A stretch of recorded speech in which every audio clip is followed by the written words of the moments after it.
त्वां विघ्नशत्रुदलनेति च सुन्दरेति भक्तप्रियेति सुखदेति फलप्रदेति विद्याप्रदेत्यघहरेति च ये स्तुवन्ति तेभ्यो गणेशवरदो भव नित्यमेव।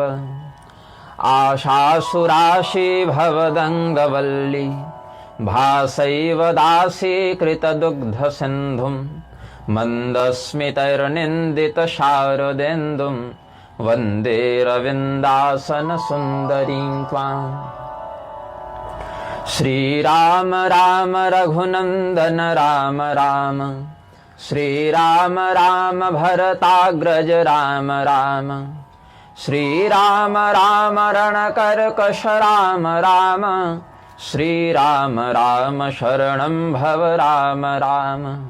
श्रीरामचन्द्र चरणौ मनसा स्मरामि श्रीरामचन्द्र चरणौ वचसा गृह्णामि श्रीरामचन्द्र चरणौ शिरसा नमामि श्रीरामचन्द्र चरणौ शरणं प्रपद्ये। मनोजवं मारुततुल्यवेगं जितेन्द्रियं बुद्धिमतां वरिष्ठं वातात्मजं वानरयूथमुख्यं श्रीरामदूतं शरणं प्रपद्ये। नारायणं नमस्कृत्य नरं चैव नरोत्तमं देवीं सरस्वतीं व्यासं ततो जयमुदीरयेत्। नमस्तुभ्यं भगवते वासुदेवाय धीमहि प्रद्युम्नाय निरुद्धाय नमः संकर्षणाय च। प्रेम से बोलिए आनंद कंद भगवान की जय। श्री सीतारामचंद्र भगवान की, श्री राधा कृष्ण भगवान की, श्री वृंदावन धाम की। भगवान नाम संकीर्तन करें।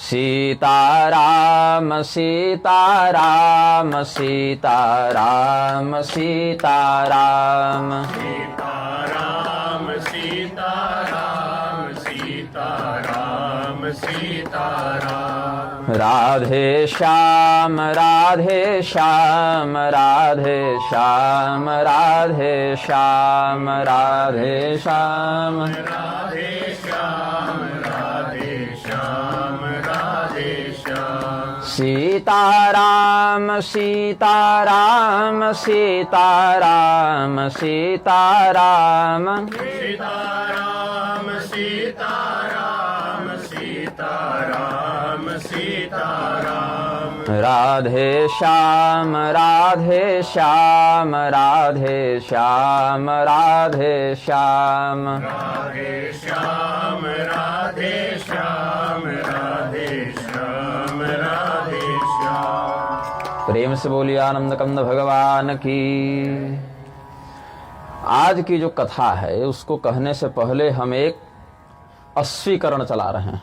अस्वीकरण चलता है, सिनेमा देखने जाते हैं तो डिस्क्लेमर दिखाते हैं कि इस घटना के सभी पात्र काल्पनिक हैं और किसी जीवित मृत व्यक्ति से संबंध नहीं है, और फिर भी अगर किसी के भावना को ठेस पहुंचे तो हम क्षमा चाहते हैं। तो यहाँ उल्टा अस्वीकरण है, ये दूसरी बात है। यहाँ बताया जा रहा है अस्वीकरण में इस घटना के सभी पात्र वास्तविक हैं, ठीक है। भगवान श्री रामचंद्र जी, सीता जी, रावण, हनुमान जी सब वास्तविक हैं।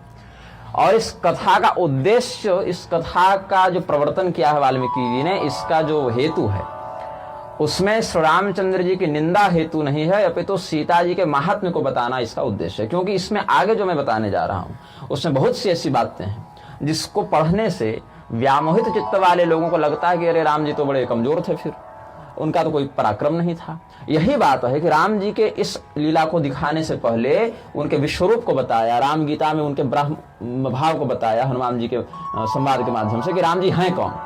ऐसा नहीं कि राम जी कर नहीं सकते हैं, राम जी तो परमात्मा है, सर्वसमर्थ हैं, लेकिन यहाँ उद्देश्य जो है वो सीता जी के महत्व को बताना है। इसीलिए वहां पर श्री राम जी के वैभव में कुछ न्यूनता का दर्शन साहित्यिक भाव से व्यक्त किया गया है। इसीलिए इसको सुनने से पहले मैं बता दूं कि मन में इस बात को बैठा लें कि राम जी की जहां पराक्रम में न्यूनता बताई जा रही है वो केवल उनका विभव है, उनका विलास है।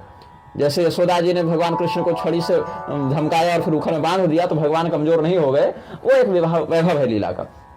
यहाँ पर सीता जी के वैशिष्ट को दिखाने के लिए, सीता जी के महत्व को बताने के लिए श्री राम जी के चरित्र में कुछ न्यूनता प्रदर्शित की है वाल्मीकि जी ने, ये बात दिमाग में रहेगी, ध्यान में रखेंगे तब कथा सुनेंगे। और ये राजू जी आए हैं आज कथा में। राजू जी मुंबई से आए हैं, इनको पता चला कि हम यहाँ हैं तो मुंबई से आ गए। अब मुझे पता जब चला कि मुंबई से आए हैं तो हमारा हृदय दया से आर्द्र हो गया। और मैं वृंदावन में हूँ, ये हमने सार्वजनिक कह तो दिया है, लेकिन कहाँ हूँ ये नहीं कहा, क्योंकि अगर वो कह दूँ मैं कहाँ हूँ तो ये फिर जगह भर जाएगी, फिर भीड़ बढ़ जाएगी। तो जिसके प्रारब्ध में भगवान जो चरित्र सुनवाना चाहते हैं वो उपस्थित हो जाते हैं, चाहे कोई कहीं से बुलाए या ना बुलाए। तो अब हम अद्भुत रामायण के और जाति से स्वर्णकार हैं और स्वजाति के लिए उचित कर्तव्य का पालन भी निष्ठा से करते हैं। छाया में बैठ जाइए, हाँ ठीक है।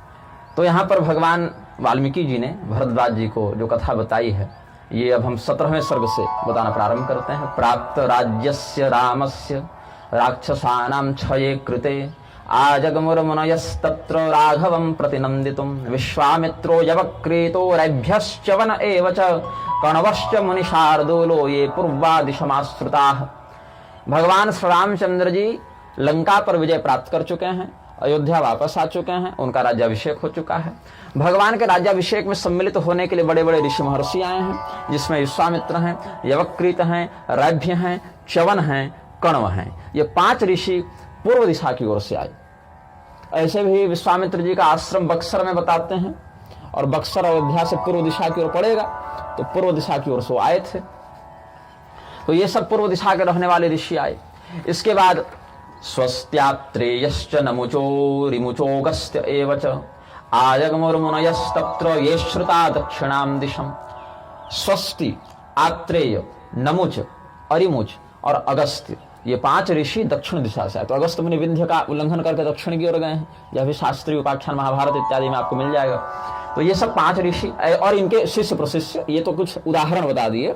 ऐसे तो हजारों ऋषियों का समूह आया था भगवान के दर्शन के लिए, लेकिन ये कुछ नाम बता दिए प्रसिद्ध लोगों के नाम। तो ये सब आए कहां से?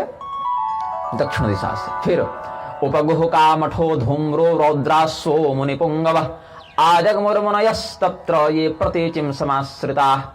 उपगु, कामठ, धूम्र, रौद्रास, ये ऋषिगण आए पश्चिम दिशा की ओर से, और अपने शिष्य, उपशिष्य इत्यादि के साथ वशिष्ठ, वामदेव इत्यादि ऋषि उत्तर दिशा की ओर से आए। शिष्योपशिष्य सहिता वशिष्ठ प्रमुख ऋषय आजगमुर्हि महात्मानम उत्तराम दिशम आश्रिता। तो भगवान के दरबार में जब इतने बड़े बड़े ऋषि महर्षि आए, भगवान ने सबका यथोचित सत्कार किया, श्रेष्ठ आसन पर बैठाया, ऋषियों का स्वागत किया। और अगस्त मुनि इसमें भगवान की प्रशंसा करते हुए उनको बधाई देते हैं, शुभकामना देते हैं कि आपने रावण का संहार किया, बहुत अच्छा किया, सभी लोगों को आनंद हुआ। तो कुछ धूर्तगण आजकल कथित प्रक्षिप्तवादी जगत गुरु लोग, वो उत्तरकांड को जो प्रामाणिक नहीं मानते हैं अपनी मूर्खता के कारण, वो अगस्त मुनि ने रावण का चरित्र सुनाया है राम जी को। इस कथा के कारण कहते हैं कि ये कैसी बात हो गई कि राम जी रावण की कथा सुन रहे हैं। तो रावण की कथा नहीं सुने हैं राम जी। राम जी को रावण का पराक्रम बताने के पीछे उद्देश्य था कि लोग समझ पाए कि राम जी ने कितना बड़ा काम किया है। रावण था क्या चीज, कितना बड़ा आतताई था, कितना बड़ा आतंकवादी था, ये समझे पहले संसार कि रावण नहीं मरता तो कितना उपद्रव होता, मेघनाद नहीं मरता, कुंभकर्ण नहीं मरता तो क्या अव्यवस्था थी। इसको लोग अच्छे से समझें, इसीलिए रावण के पराक्रम को, उसके वैभव को या उसके शक्तियों को बताया है। वहां राम जी संकल्प पूर्वक यजमान बनकर कथा नहीं सुन रहे कि रावण की चरित्र कथा सुने तो हमारा कुछ लाभ हो, नहीं। समाज राम जी के कार्य के गौरव की गंभीरता समझे कि रावण को मारना कितना कठिन था और राम जी ने क्या काम किया है, इसके लिए। तो केवल ऐसा नहीं है कि उत्तरकांड में ये सब बातें हैं, अद्भुत रामायण में भी ये प्रसंग है, अग्नि पुराण में भी ये प्रसंग है। अग्नि पुराण में तो 7 कांड के लिए 7 स्वतंत्र अध्याय हैं। वहां पर जैसे बालकांड से उत्तरकांड पर्यंत जो प्रधान 7 कांड है, ऐसे तो ये 7 कांड की कथा आनंद रामायण में केवल 4 कांड में ही वाल्मीकि जी ने बता दी संक्षेप में। लेकिन बालकांड, अयोध्या कांड, अरण्यकांड, किष्किंधा कांड, सुंदरकांड, युद्धकांड और उत्तरकांड, ये 7 जो प्रधान स्तंभ हैं राम कथा के, उन 7 कांडों के लिए 7 स्वतंत्र अध्याय अग्नि पुराण में प्राप्त होते हैं, जिसमें उत्तरकांड पर एक स्वतंत्र अध्याय भी है। तो यहां पर अगस्त जी ने श्री राम जी को रावण का वृत्तांत बताया कि ये कहां से उत्पन्न हुआ और कैसे आपने इसका वध करके हम पर बड़ी कृपा की है। अगस्त्य प्रमुखा विप्रादिष्ट्या दिष्टेति चाब्रुवन्, बहुत दिष्ट शब्द भाग्य के लिए आया है। सौभाग्य की बात है कि आप धन्य हैं, ऐसा कहा इन्होंने कि आपने रावण का उद्धार किया। आप तो समस्त लोगों के ऊपर उपकार करने वाले जगन्नाथ हैं। रावण का पुत्र के साथ, मंत्री के साथ, सेना के साथ आपने जो वध किया है, इससे संपूर्ण संसार को एक पुनर्जीवन मिला है। आज ऐसा लग रहा है जैसे नई सृष्टि का जन्म हो गया हो, क्योंकि रावण जब तक जीवित था हम सब प्रतिपल मृत्यु का भय अनुभूत करते थे। जगदेतन महाबाहो पुनर्जातमिमा भवत, मानो हम सबों को एक नया जीवन आपने प्रदान किया है रावण को मारकर। तो जिस रावण का आदेश दसों दिशाओं में चलता था और जिस रावण के आदेश का उल्लंघन कोई नहीं करता था, हाँ कई बार कुछ ऐसे महापुरुष हो गए जो रावण से टक्कर लेने का साहस किए थे, जैसे कि मानधाता हुए और बाली था, सहस्रार्जुन थे, ये सब कुछ दो चार अपवाद हैं ऐसे। लेकिन पूरे जीवन काल में देखें तो फिर रावण की आज्ञा एक प्रकार से अव्याहता ही रही है, मतलब भगवान को आना पड़ गया। तो इसका अर्थ है कि ये सब जो टक्कर लिए भी, ये टक्कर कुछ ठोस परिणाम को नहीं दे पाया। रावण ही बच गया, यही मर गए। सहस्रार्जुन को परशुराम जी ने मार दिया, मानधाता को मधु दैत्य लवणासुर ने मार दिया, और त्रिशूल चला के शिव जी वाला, और बाली तो फिर मित्रता ही कर लिया था। तो जो विरोध में खड़े भी हुए वो या तो स्वयं काल कवलित तो हो गए या फिर उनसे संधि कर ली गई। लेकिन रावण को बलपूर्वक पराजित करके स्थायी परिणाम केवल राम जी ने दिया है। तो इसीलिए भगवान श्री राम की स्तुति में अगस्त जी कहते हैं, भगवान से भूपाल ब्रह्मणा प्रार्थ्यतः पुरा पुंडरीक विशालाक्ष श्याम आजान बाहुकः। आप तो भगवान हैं, ऐश्वर्य संपन्न व्यक्तित्व की भगवत संज्ञा हो जाती है। तो भूपाल हैं, और भूपाल मतलब केवल पृथ्वीपाल नहीं, आप तो ब्रह्मा जी की प्रार्थना पर साक्षात परमात्मा ही श्री राम रूप में आए हैं। कमल नयन, श्याम सुंदर, घुटने तक भगवान की भुजाएं लंबी हैं, आजान बाहु हैं आप। और इस अयोध्या नगरी में इक्ष्वाकु वंश के अंतर्गत आपका अवतार हुआ है। आपके दर्शन से हमें बड़ा आनंद हुआ, और आपकी कृपा से अब हम बिल्कुल निर्भयता पूर्वक और निश्चिंत होकर अपने साधन भजन करते हैं, तपस्या करते हैं। और बस एक यही कष्ट रहा रावण के वध में कि सीता जी को बड़ा कष्ट भोगना पड़ा। रावण मर गया ठीक है, लेकिन ये सब के चक्कर में सबसे अधिक कष्ट सीता जी को हुआ। बलपूर्वक उनको उठाकर रावण ले गया, रोज डराता था, धमकाता था। सीता जी को लंका में बड़ा कष्ट हुआ। प्रभु, बस सीता जी के कष्ट को सोच कर हम लोग थोड़े बेचैन होते हैं कई बार, नहीं तो बाकी सब तो बड़ा आनंद है। किंतु सीता महादेवी प्राप दुखम महत प्रभो तदेव स्मर्यमाणम सच्चित्तमुद्वेजयद्भिनः।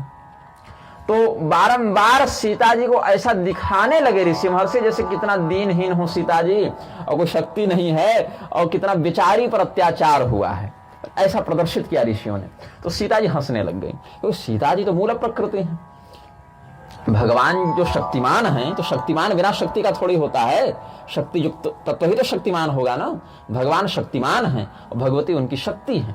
तो सीता जी ने कहा कि शक्तिमान की प्रशंसा तो कर रहे हैं और बार बार शक्ति को ही तिरस्कृत कर रहे हैं, मानो नीचा दिखा रहे हैं, या एक प्रकार से अवहेलना कर रहे हैं। करे सीता जी के कष्ट में हमें बड़ा बेचैनी होती है, सीता जी कुछ नहीं, सीता जी को बहुत रोना पड़ा। सीता जी बोले वो तो हम अपनी इच्छा से ऐसा किए ना, नहीं तो हम चाहते तो रावण को तो पंचवटिया में समाप्त कर देते, भस्म कर देते वहीं परीक्षानुसार। तो हम जाना चाहते थे लंका, तब हम गए।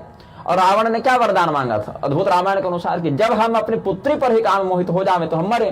तो इसीलिए मंदोदरी के गर्भ का आश्रय लेकर फिर कुरुक्षेत्र की भूमि का विदारण करके वो प्रकट हुए हैं अद्भुत रामायण के अनुसार, और वहां से फिर रावण के यहाँ पंचवटी के माध्यम से गई हैं। तो एक प्रकार से अज्ञातावस्था में ही सही, लेकिन रावण की पुत्री बन गई सीता जी, जो अद्भुत रामायण में हम परसों बताए थे, परसों कथा में, तो कल तो नहीं ये प्रकरण आया ना, परसों आया था। तो यहां पर सीता जी हंसी।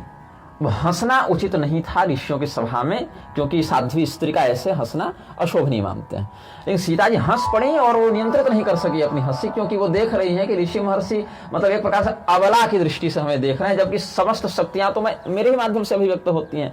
मैं तो मूल प्रकृति हूँ, ब्रह्म विद्या हूँ। तो सीता जी हंसती हैं और बोले, और विनम्रता पूर्वक ही ऋषियों से कहा कि हे ब्राह्मणों, आप लोग क्या ये व्यंग कर रहे हैं, क्या मजाक कर रहे हैं? आप लोग हंसी मजाक करने आए हैं कि स्तुति करने आए हैं? तो परिहास इवा भाति प्रशंसनमिदं द्विजा। आप लोग जो राम जी की स्तुति कर रहे हैं, तो अब ऐसा लगने लगा है जैसे आप लोग राम जी की प्रशंसा करने नहीं, राम जी का मजाक उड़ाने आए हैं। तो रावण को मारा ठीक है, ऐसा कौन सा बड़ा काम कर दिया भाई? तो रावण ही तो मरा है, रावण ऐसा भी कौन सा बहुत बड़ा पराक्रमी था? मतलब सीता जी ने ऐसा दिखाया। तो रावण को तो खैर मारकर राम जी ने अच्छा किया, लेकिन बहुत बड़ा काम भी नहीं कर दिया कि आप बार बार एक ही विषय को लेकर प्रशंसा कर रहे हैं। तो सीता जी ने ऐसा कहा, रावण दुराचारी था, पराक्रमी था, सबको बिल्कुल अत्याचार से पीड़ित रखता था, सब ठीक है, रावण को मारना बड़ा काम था, लेकिन इतना बड़ा भी नहीं था कि आप सब ऋषि महर्षि बैठकर 1 घंटा से कई विषय पर प्रशंसा किए जा रहे हैं। तो रावणो ही दुराचार सत्य में तन्न संशय, ठीक है, रावण दुराचारी था और पूरे त्रिलोकी को एकदम कंपित करके रखता था, सब ठीक है, उसमें कोई आपत्ति नहीं, लेकिन इतना भी प्रशंसनीय काम राम जी ने नहीं किया है। ये कब कहा? जब भगवती सीता जी को अबला की दृष्टि से ऋषियों ने संबोधित किया कि इनके साथ बड़ा गड़बड़ हुआ, इनके साथ हुआ, आपने इनकी रक्षा की, आपने उद्धार किया, सब। दशास्यस्य वधो विप्रा न प्रशंसामिहार्हति एतत् श्रुत्वा तु मुनयो विस्मयं परमं गताः। अब ऋषि महर्षियों को बड़ा आश्चर्य हुआ कि सीता जी ऐसा क्यों कह रही हैं, क्योंकि रावण क्या 6 महीने रहकर और किंवा कल्पांतर से अधिक काल रहकर ये बड़े कष्ट में रही हैं, तो फिर ऐसा क्यों कह रही सीता जी? तो एक दूसरे का मुख देखने लगे कि सीता जी जो कह रही हैं उसके पीछे रहस्य क्या है, क्योंकि सीता जी ऐसी पतिव्रता देवी अगर ऋषियों की बात को टोक रही हैं और विरोध में कुछ कह रही हैं तो बहुत बड़ा रहस्य होगा। तो सीता जी क्यों ऐसा कह रही हैं? तो ऋषि महर्षि एक दूसरे का मुख देखने लगे, किमे तदिति होजुस्ते परस्पर मुख क्षणाः, क्योंकि सीता जी कोई सामान्य स्त्री नहीं है, अयोनिजा है, भगवती हैं, श्री राम जी की अर्धांगिनी है, इक्ष्वाकु कुल की पुत्रवधू हैं। तो यहाँ पर इस प्रकार से इन्होंने आपत्ति की है, तो हमारे वचनों का ये मजाक उड़ा रहे हैं, उपहास कर रहे हैं, कह रहे हैं कि आप बोले तो ठीक है लेकिन ज्यादा ही बोल गए आप लोग, इतना भी नहीं राम जी प्रशंसनीय काम किए हैं। तो ज्ञानात्मा ऋषियों हमने कहा कि आप ऐसा क्यों कह रहे हैं, हम इसका कारण नहीं जानते। तो सीता जी थोड़ी डरी कि कहीं हम ज्यादा तो नहीं बोल दिए, ऋषि महर्षि क्रुद्ध तो नहीं हो जाएंगे। तो विनम्रता पूर्वक फिर डरती हुई हाथ जोड़ी कि अगर हमारी बात से आपको बुरा लगा हो तो हम क्षमा चाहते हैं, लेकिन बात ही आप लोग ऐसे कर रहे थे। सीता भीता प्रणम्यो च कृतांजलि कुटा सती पृथक जनेव मुनयो नाहम मन्वित भाषिणी। ऋषि मुनि, हम अन्य लोगों के समान कुछ ऐसे ही विषय को बदलने के लिए नहीं बोले हैं, और मैं झूठ भी नहीं बोलती हूँ अन्य मनुष्यों के समान। अगर आप आज्ञा दें तो मैं पूरा विषय बताना चाहती हूँ कि हमने ऐसा क्यों कहा। तो ऋषियों ने कहा, बिल्कुल बताइए, आपके कथन के पीछे कारण क्या है। अगस्त्य प्रमुखा विप्रा सीतया विनयान्वितम आकर्ण्य वचनम प्रीता प्रोचुस्ते कथतामिति। हाँ सीता जी आप बताइए, आपके कथन के पीछे क्या कारण है। तो अपने पति की ओर देखा कि आपका आदेश हो तो हम ऋषियों से कुछ कहें। तो भगवान बोले, हाँ हाँ बोलो भाई। फिर लक्ष्मण जी की ओर देखा कि आप भी अगर सम्मति दे रहे हैं तो मैं कुछ कहूं। हाँ, फिर मंत्रियों की ओर देखा, क्योंकि रानी है ना, तो मंत्रियों से परामर्श किया कि अगर आप सम्मति दे तो फिर मैं बताऊं, क्योंकि देखिए ये आप जब जान जाएंगे तो बहुत भयंकर विस्फोट होगा, बहुत पूरा माहौल बदल जाएगा। फिर तो अगर सुनना है तो सब लोग समझ लीजिए, एक मत से कहिए कि हाँ हम सुनना चाहते हैं, क्योंकि ये रहस्य को जानता नहीं है जो अब हम बोलने जा रहे हैं।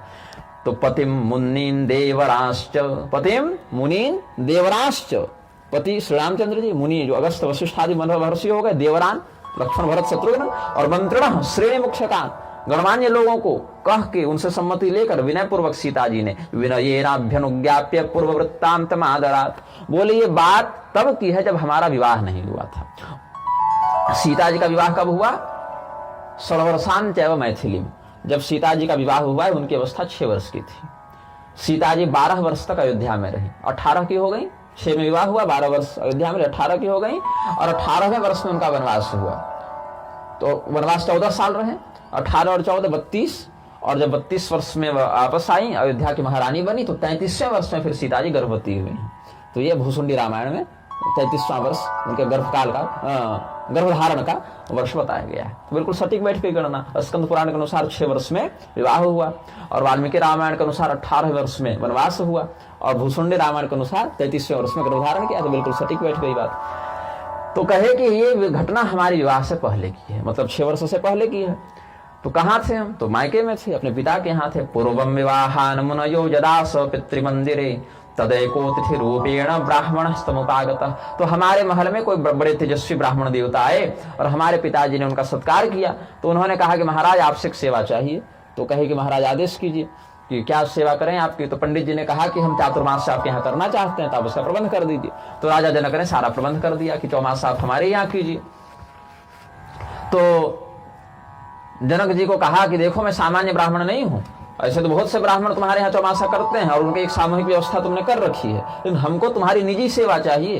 मतलब तुम व्यक्तिगत रूप से मेरी सेवा करो, ये नहीं कि कर्मचारी लगा दिए, क्योंकि सैकड़ों ब्राह्मण व्रत कर रहे हैं, उनके लिए सेवक नियुक्त है, लेकिन तुम मेरी सेवा करो। और अगर तुम मेरी सेवा करोगे तो देवताओं के समान तुम्हारी प्रतिष्ठा हो जाएगी, हम ऐसे तपस्वी हैं। यदि सेवा परो नित्यम भवस्य मर सन्निभ, देवताओं के समान तुम हो जाओगे। और मेरे पिता तो गौ ब्राह्मण देवता के भक्त थे ही, तो उन्होंने कहा कि ठीक है महाराज, फिर आप जैसा कहें वैसा करेंगे, लेकिन हम राजा हैं और राजा के 10 तरह के काम होते हैं, तो 24 घंटे तो आपकी सेवा न कर सकेंगे। तो अगर आपका अभिमत हो तो हम अपनी पुत्री सीता को यह कह दें कि वो आपकी सेवा कर दिया करें। तो ये हमारी पुत्री सीता हैं, बड़ी गुणवती हैं, तो आप सीता को ही जो आदेश करना हो कर दें, आपकी सारी व्यवस्थाएं कर देंगे। फिर जब हमको समय मिलेगा तो हम भी सेवा करेंगे, नौकर जाकर न लगेंगे, मैं और मेरे अभाव में मेरी पुत्री आपकी सेवा करेंगी। तो ब्राह्मण ने कहा चलो ठीक है, भोजन इत्यादि किए। ब्राह्मणम वासयामास नाना भक्षम समादिशत अहम च तस्य सेवायै नियुक्ता धर्म भीरुणा यदा यथाज्ञापयति द्विजः परमार्थवित् तम तथा ह्य करवम तत्र रात्रिम दिवमतम नृता। तो ब्राह्मण देवता की हम सेवा करने लगे। सीता जी कह रही हैं जैसा जैसा पिताजी ने कहा था, बिल्कुल आलस्य छोड़कर, क्षोभ छोड़कर, रात को 1 बजे भी अगर कुछ उनको चाहिए अपने अनुष्ठान के लिए तो हम बिल्कुल तत्पर रहते थे। और वो प्रतिदिन फिर वो अपने जप तप से निवृत्त होकर कथा कहते थे, तो हम कथा भी सुनते थे। वो ब्राह्मण देवता पूरे ब्रह्मांड में जाने की क्षमता रखते थे, मतलब इतने बड़े योगी थे कि कहीं भी उनको रोक टोक नहीं थी, चाहे तो स्वर्ग चले जावे, चाहे तो पाताल चले जावे, मतलब बहुत बड़े तपस्वी ऋषि थे वो। तो वो जिस जिस तीर्थ में गए थे वहां की बात हमको बताते थे कि देखो सीते ये तीर्थ है, इसका ये महात्म्य है, यहाँ ये देवता थे, यहाँ ये ऋषि थे, सब बताते थे और बड़े श्रद्धा से हम उनके प्रवचन को सुनते थे। तो मेरी सेवा से, मेरे धैर्य से, मेरे विनम्रता से, मेरी भक्ति से वो बड़े संतुष्ट हुए। और एक बार जब प्रातः काल वो संध्या इत्यादि कर चुके तो उन्होंने कहा सीते मैं तुमको एक रहस्य बताना चाहता हूँ, ये हमने किसी को बताया नहीं है और ये रहस्य जो लोग जानते भी नहीं, और तुम भी मत ही बताना, लेकिन तुम बड़ा सेवा भाव रखती हो तो हमको बड़ा स्नेह है तुम पर, तो जो रहस्य हमने किसी को नहीं बताया वो तुमको बताता हूँ। तो हम भी सोचे कि भाई क्या ऐसा रहस्य है, हम भी बड़े श्रद्धा से सुनने लगे। तो सीते इति समाभाष्य प्रवक्तुमुपचक्रमे शृणु सीते मया दृष्ट माश्चर्यम कमलानने। हे कमल के समान सुंदर मुख वाली सीते, तुम हमारे द्वारा बताए रहस्य को सुनो। ये जो द्वीप है इसको जम्बू द्वीप कहते हैं, ये खारे समुद्र से घिरा हुआ है। तो 7 द्वीप पृथ्वी का परिमाण बताते हैं, जिसमें दृश्यमान जगत जम्बू द्वीप है, शेष अलक्षित है। तो ऐसे ही दही के और मट्ठे के और शाक रस के, मदिरा के, ये सब के अलग अलग समुद्र हैं। तो कुश द्वीप है, क्रौंच है, प्लक्ष है, शाक है, ऐसे द्वीप हैं। शालमली भी एक द्वीप है और सबसे अंत में पुष्कर द्वीप है।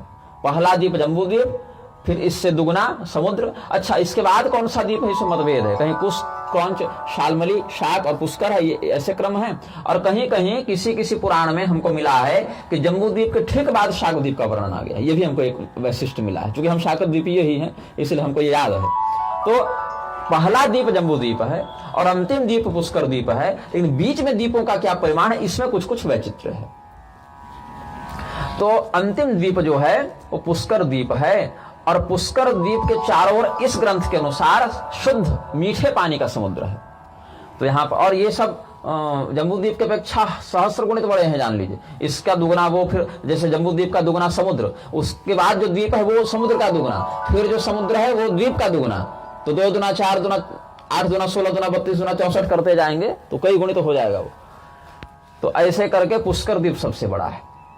पुष्कर द्वीप में देवराज इंद्र का एक सिंहासन है और ब्रह्मा जी का एक सिंहासन है। भागवत में भी पुष्कर द्वीप में ब्रह्म सिंहासन की एक स्थिति है। तो वहां पर अब वर्णाश्रम मर्यादा नहीं है, अभी वर्तमान में पुष्कर द्वीप में वर्णाश्रम मर्यादा नहीं है। शाकत द्वीप तक थी, अब शाकत द्वीप भी नष्ट हो गया तो शाकत द्वीप यहाँ शरणार्थी हो गए। तो वर्तमान में चातुर्वर्णम व्यवस्था केवल जम्बू द्वीप में, वो भी भारतवर्ष में, वो भी बहुत दिनहीन अवस्था बची हुई है।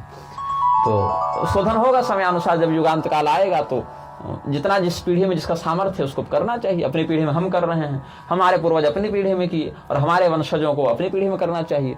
जिसका जैसा सामर्थ्य वैसा धर्म का अनुसरण करना चाहिए। तो पुष्कर द्वीपमावृत्य वर्तते वलयाकृति, वो द्वीप है और उस द्वीप को चारों ओर से स्वादुदकोब्धिक, पर स्वादुदकोब्धिक, मीठे जल का स्वादिष्ट शरबत के समान जिसका स्वाद लगे ऐसा समुद्र घेर कर है।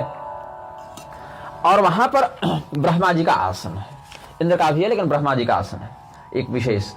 पुष्करम पुष्करे दृष्टम महावहनिशोज्वलम पत्रायुता युतम ब्रह्मण परमासनम।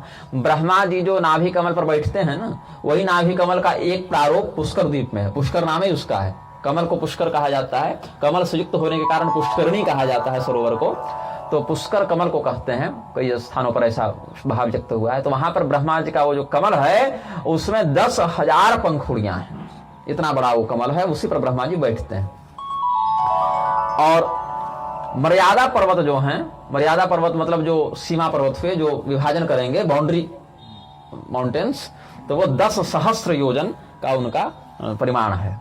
और वही पर्वत के चारों ओर इंद्रादि लोकपालों के लोक हैं। वहां से पूर्व दिशा में अमरावती इंद्र की नगरी, दक्षिण में संयमनी यम की नगरी, पश्चिम में विभावरी वरुण की नगरी, उत्तर में अलकापुरी कुबेर की नगरी। ये 4 दिशाओं के हो गए, 4 लोक दिक्पाल, ये सब वहां पर हैं। तो एक राक्षस था जिसका नाम था सुमाली। सुमाली की पुत्री का नाम था कैकसी। तो एक कैकसी का विवाह हुआ था विश्रवामुनि से, वहां से उनके पुत्र हुए, जिसमें 2 पुत्र एक साथ हुए थे। और उन दोनों पुत्रों का वैचित्र क्या था? एक पुत्र 10 मुख वाला था और एक पुत्र 1000 मुख वाला था। तो सुमाली राक्षस श्रेष्ठ कैकसी नाम तत्सुता, कैकसी नाम तत्सुता मुनेर विस्रवसः पत्नी सासूत रावण द्वयम। 2 रावणों को उसने उत्पन्न किया था। एक सहस्रवदनो द्वितीयो 10 वक्त्रक होना चाहिए, वक्र लिखे नहीं है, वक्त्र होगा। जन्म काले सुरैरुक्तमाकाशे रावण द्वयम। और जब वो जन्म लिए तो आकाशवाणी हुई कि ये 2 रावण हैं। और 2 रावण को पृथ्वी धारण नहीं कर सकती थी एक साथ। दोनों अगर उत्पात करने लगते तो एक ही से परेशान, दूसरे से क्या करें। तो उसमें दोनों का नाम एक ही था, इसलिए केवल विश्रवा मुनि ने घोषणा कर दिया कि रावण का जन्म हुआ। ऐसे रावण का जो वास्तविक नाम है वो वैश्रवण ही है, लेकिन वैश्रवण शब्द बहुधा कुबेर जी के लिए प्रयोग होता है, क्योंकि वो रावण के सौतेले भाई हैं। और ढंग के संतानों में 2 ही हो पाई, एक विभीषण जी और एक कुबेर जी। इसके अलावा तो सब उत्पात ही निकले। तो ढंग की संतान जो कहें, जो कुल को तारे, जिनका कुछ श्रद्धा सम्मान से नाम लेने में अनुकूलता बने, तो कुबेर जी हैं। पूजनीय में वही हैं, कुबेर जी और विभीषण जी। तो कुबेर जी देवता कोटि में है और विभीषण जी असुर कोटि में है। दोनों में एक अपना झंडा गाड़े हुए हैं धर्म के लिए। तो छोटा जो है वो 10 मुख वाला था और वो शिव जी के प्रसाद से बड़ा पराक्रमी हुआ। और कुबेर जी की निर्मित की हुई लंकापुरी में रहता है। वो कुबेर जी के ही लिए थे लंकापुरी, लंका रावण की थी नहीं, वो कुबेर जी के लिए थी। लेकिन कुबेर जी पर आक्रमण करके रावण ने वो छीन लिया था। कुबेर जी के पास एक दूत भेजा रावण ने कि ये हमें दे दो। कुबेर जी ने कहा तुम भाई हो, तुमको लेने की आवश्यकता, आओ रहो, एक ही परिवार है, साथ में रहो, हमारा घर तुम्हारा भी घर है। बोले नहीं नहीं नहीं, ऐसा नहीं, राजा बन के रहना है। बोले तुम ज्यादा बोल रहे हो, फिर हमने तो ब्रह्मा जी की तपस्या करके इसको प्राप्त किया है भाई, हमारा लोकपालत्व यहीं से सिद्ध होता है, तो हम तो ऐसे नहीं देंगे। हाँ रहना चाहते हो तो रह सकते हो, भाई हो, साथ में रहो। तो बोला नहीं, हम युद्ध करेंगे। फिर तो युद्ध किया और उसी में कुबेर जी का पुष्पक विमान और लंकापुरी उसने ले ली। तो कुबेर जी बाद में अलकापुरी बसाए। ये भी एक शास्त्रीय पक्ष प्राप्त होता है। तो कुबेर जी के अधिकार में जो लंकापुरी थी उस पर कब्जा किसने कर लिया? दशमुख रावण ने। तो लंकाधिपति रावण बन गया और ब्रह्मा जी का भी वरदान था इसको। तो ब्रह्मा जी के वरदान के कारण उन्मत्त होकर वह जो दशमुख था वो अत्याचार करने लगा। लंका मधिवसत्येश धनदेन विनिर्मिता। ये घटना कब की है? जब सीता जी बच्ची थी, उनको ब्राह्मण बता रहे थे, उस समय रावण जीवित था, इसलिए वर्तमान काल का प्रयोग किया है। अधिवसती वहां रहता है, क्योंकि उस समय रावण मरा नहीं था। ब्राह्मणो वरदानेन त्रिलोकी मवमन्यति। और ब्रह्मा जी के वरदान से दृप्त चित्त होकर वह त्रिलोकी का तिरस्कार करता है। और दूसरा जो 1000 मुख वाला जो सहस्र वदन रावण है, सूर्या चंद्रमसौ गृह्यम क्रीड़ित तंदूकलीलया। भगवान सूर्य का स्पर्श को नहीं कर सकता, जल जाएगा, निकट नहीं जा सकता, लेकिन उसका प्रभाव ऐसा है कि सूर्य को गेंद के समान उछाल कर खेल सकता है। ये रावण है। कुलाचलान समुद्गृह्य कंदूकम क्रीड़ते ही सह। ऐसा पराक्रमी है कि ये तो कैलाश उठाने में रो दिया था ना रावण लेकिन हालांकि उठा ही लिया था थोड़े समय के लिए, और उसे का ढिंढोरा पीटते रहता था सब जगह। लेकिन ये तो सुमेरु इत्यादि समस्त कुल पर्वतों को उठा उठाकर गेंद के समान उछाल सकता है। अच्छा, और अपने नाना के साथ और अन्य समस्त राक्षसों के साथ इंद्र की जो पूरी पुष्कर द्वीप में थी उस पर कब्जा किया इसने, और वहीं पर अभी वो रहता है। तत्रैव रमते राजा मातामह कुलैः सह तत्रैन्द्रिया पुरी रम्या स स्वयं तत्र तिष्ठति। बोले फिर उसके नगर में जो वैभव है, प्राणियों के लिए दुर्लभ उस दिव्य पुष्कर द्वीपास्थ इंद्रपुरी में वह रहता है। और संपूर्ण जगत में जो बढ़िया बढ़िया वस्तु है, सार सार को पकड़ के जो उत्तम उत्तम कोटि के रत्न हैं उसको अपने पास रख लिया है। दिव्य दिव्य अप्सराएं देख लो, दिव्य रत्न देख लो, और वृक्ष देख लो, वनस्पति देख लो, सब कुछ देख लो। जितने सुंदर सुंदर सोने के तो पहाड़ बना रखे हैं उसने अपने। ऐसे रावण की जो लंका थी ना, वो सोने की प्लेटिंग थी केवल।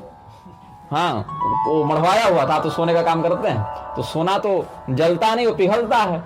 तो हनुमान जी ने जब लंका जलाई तो लंका जली फिर कैसे, नास्तिक लोग पूछते हैं। तो लंका जली नहीं, वस्तुतः लंका तो प्रस्तर से ही बनी थी, पत्थर से ही बनी थी। उसके ऊपर सोने का काम किया गया था, सोने की मढ़ाई की गई थी। तो लंका जब जली है तो सोना पिघल पिघल कर समुद्र में गिरा है, गया है, और वो लंका काली पड़ गई थी। तो मुख्य परकोटा तो रह गया था, लेकिन उस सोने की कढ़ाई, वो चढ़ाई जो थी उस पर, मढ़ाई कढ़ाई चढ़ाई जो थी, वो पिघल कर समुद्र में उतर गई। ये वाल्मीकि जी ने लिखा है वाल्मीकि रामायण में। तो सब समाधान शास्त्र बड़ी सरलता से दे दिया, बस पन्ना पलटने में भी प्रमाद होता है लोगों को विधि पूर्वक। तो यहां पर कहते हैं सात कौंभमय कैश्चित कैश्चित अग्निशिखोपमयी। वहां तो बड़े बड़े पर्वत हैं सोने के, और बहुत सुंदर वर्णन है। फुल्ल पद्मोत्पलवनाश्चक्रवाकोपशोभिता दाहुत्यगण संघुष्टा पुष्प हंस सारसनादिता तत्र तत्रावनिर्देशा वैदुर्यमणिसन्निभा शार्दूलैः परमोपेता सुखार्थमुपकल्पिता। सब बताए। देवता स्वर्ग में रहकर जितना सुख का अनुभव करते हैं उतना वहां के सामान्य नागरिकों को स्वतः प्राप्त होता है, और वहां के सुख का अनुभव स्वर्ग के देवता कल्पना में भी नहीं कर सकते। वहां का राजा कौन है? तस्याम सहस्रवदनो रावणो राक्षसाधिपः आस्ते जगद वशीकृत्य हेलया बाहुलीलया।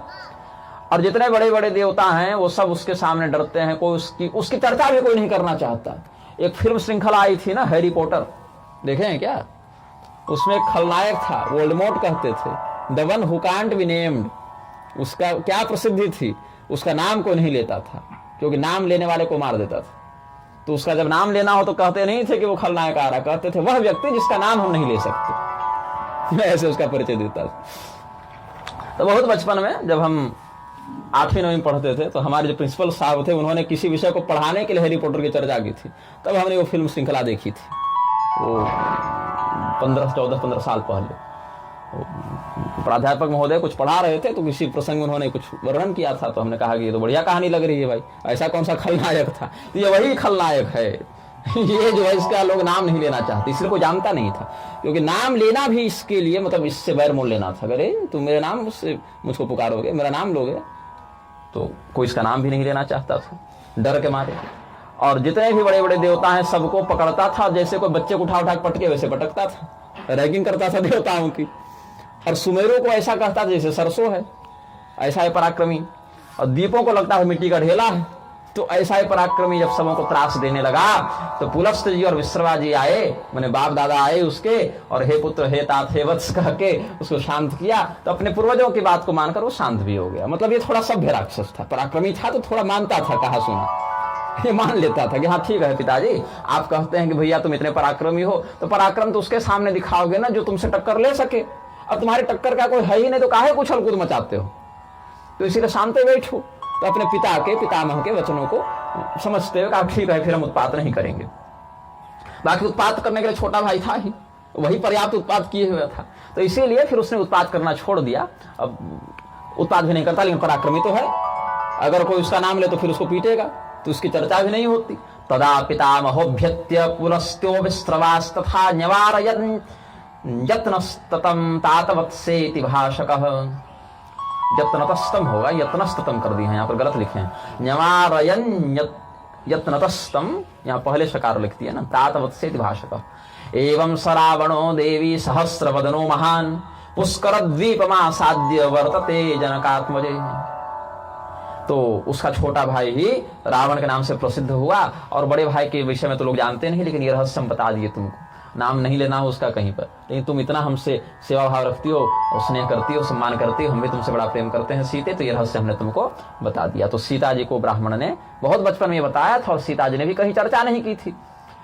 चित्राणित्यादीनि में संशयित्वा, ऐसी विचित्र बातों का उपदेश करके विप्रो मासांश चतुरो यापयित्वा, 4 महीने तपस्या करके चौमासा बिताकर राजानं मां चाशिषं योजयित्वा, मेरे पिता राजा जनक और मुझे आशीर्वाद देकर जगामयिकः प्रोषितस्तीर्थ यात्रा, फिर तीर्थ यात्रा करने वो ब्राह्मण आगे चले गए। फिर वो कहाँ गए कौन जानता है। फिर साधु चलते फिरते महात्मा आए थे, तपस्या किए, उपदेश किए, चले गए। जैसे भिक्षु फिर विप्रवसित विज्ञानादिष्टभिर मम, नारद मुनि को उपदेश किया, चौमासे में फिर चले गए गुरु जी। तो जब सहस्र मुख वाले रावण का वर्णन हमारे पास गुरु जी ने किया, गुरु जी ही थे, जो सदुपदेश करे वो गुरु हो जाता है, तो गुरु जी ने किया तो मुझे बड़ा विस्मय हुआ और अपने हृदय में ये बात हम छिपा कर रखे थे। अद्यापि तन्मय हृदय जागरूकम ही वर्तते, लेकिन आज भी उसका स्मरण करके वो हृदय मेरा कंपित हो जाता है कि संसार सुरक्षित नहीं है। एक बहुत बड़ा एनाकोंडा सो रहा है, तो जब जगेगा तो सबको निकलेगा। तो आज भी मेरा हृदय कंपित रहता है कि अभी वो तो जीवित है और संसार बहुत बड़े संकट में है। वो अज्ञात भय संसार को खाए जा रहा है। और जब मैं सुनती हूँ कि मेरे पति देव ने रावण को मारा और आप लोग इतनी प्रशंसा करते हैं, तो मेरा ध्यान सीधे वहीं जाता है और मेरा हृदय कंपित हो जाता है उसके भय से कि अगर वो रावण जग गया और उसकी खोपड़ी घूमी तब क्या होगा भाई, जो सूर्य देव को उठा उठा के गेंद के समान खेलता है। तो इसीलिए उसका वध अगर कोई करे तब हम समझें कि हाँ ढंग का काम हुआ है। हालांकि मेरे पति ने जो काम किया बहुत गजब किया, ऐसा हम नहीं कह रहे कि गलत काम किया, छोटा काम किया, बहुत लोकोत्तर काम किया मेरे पति देव ने। सानुगः ससुता मात्य सभ्रातृकः सबांधवः मत्कृते च पुरी दग्धा सेतुर्बद्धश्च वारिधौ। बताइए, श्री रामचंद्र जी ने मुझे प्राप्त करने के लिए, मुझे बचाने के लिए, मुझे वापस सुरक्षित लाने के लिए सेतु बांध दिया समुद्र पर, लंकापुरी जलवादी, और हनुमान जी सुग्रीव जी के साथ मिलकर इतना विचित्र कर्म किया, रावण को हराया, सब ठीक है, आश्चर्युक्त काम किया। इदम लोकोत्तरं कर्म कृतम लोकहितम महत्, सब ठीक है। लेकिन हम जिस बड़े खलनायक को जान चुके हैं उसकी तुलना में जब हम चिंतन करते हैं तो फिर ये काम मुझे वैसा भी चमत्कारी नहीं लगता है। तो इसीलिए हे ब्राह्मणों, हमारे मुख से हंसी निकल गई, क्योंकि हम तो उस रावण को जानते हैं जिसका आप लोग नाम भी नहीं जानते, कि वो भी कुछ है, बैठा हुआ है एक।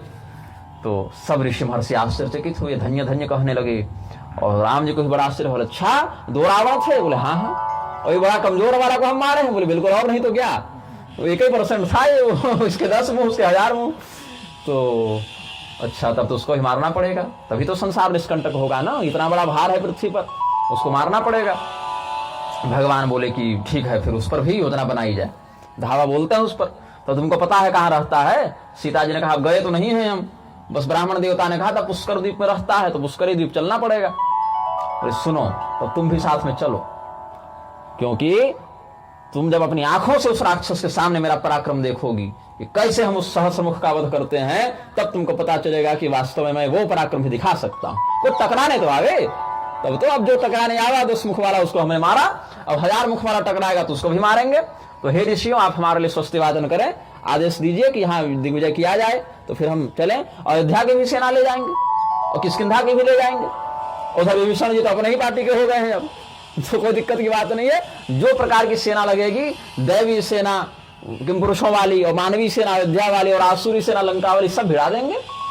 बड़ा शत्रु है तो सेना भी बड़ी है इस बार हमारी, और कुछ ना है तो हम तो स्वयं श्री राम है, राम नाम काफी है, रामबाण चलेगा उसके ऊपर। तो इत्याग आज ही हम चलेंगे, अब दिन मुहूर्त भी नहीं देखना, आज ही निकलते हैं। मनोयोध्यैव गंतव्यम रावणस्य जयाय। और अकेले नहीं जाएंगे, सारे लोग साथ में जाएंगे, चारों भाई जाएंगे, सब देखें मेरा पराक्रम। लक्ष्मणं भरतं चैव शत्रुघ्नं चादि सत्प्रभु मित्र सुग्रीव हे राजन सर्वे जाम्बवदादयः गच्छामः सहितास्तत्र सैनिकैः सह मंत्रिभिः। तो बोले इतनी बड़ी सेना पुष्कर द्वीप जाएगी कैसे? बोले कुछ नहीं, पुष्पक विमान में जाएंगे, हवाई आक्रमण करेंगे। पुष्पक विमान में तो अनंत लोग आ सकते हैं, वो तो जितने लोग हैं उतना बड़ा हो जाए उतना छोटा हो जाए, तो कोई समस्या नहीं है, ट्रांसपोर्टेशन भी अपने ही घर में है। तो हनुमान जी विभीषण जी सबसे पहुंच गए, पुष्पक विमान आ गया और उस स्मरण मात्र से आ गया। तत्रारुक्षन् महावीरा रामचंद्रो पुरोगमा भरतो लक्ष्मणश्चैव शत्रुघ्नश्चामितद्युति सुग्रीव प्रमुखाः सर्वे वानराजितकाशिनः विभीषणो महाबाहुः सह रक्षो गणैः। प्रभु विभीषण जी भी बैठे, अच्छा एक बड़े भैया और हैं, हम वो देखे बड़े भैया को 1000 माथा वाले कैसे, हम तो 10 मुख वाले को जानते थे। तो तुम भी नहीं जानते थे, तुम्हारा बड़ा भाई है, तो कभी कोई चर्चा नहीं होगी उनकी। एक और आतंकवादी अपने घर में है भाई, सीनियर वाला, ये तो एरिया कमांडर था ना, वो तो सुप्रीमो था।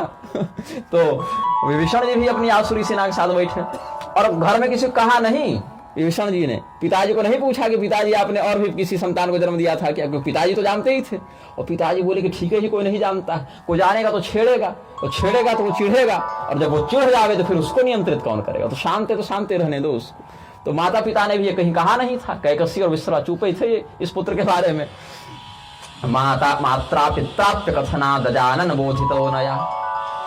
तो रामचंद्र जी की आज्ञा से सब चले हैं और घर में कोई कहा नहीं है।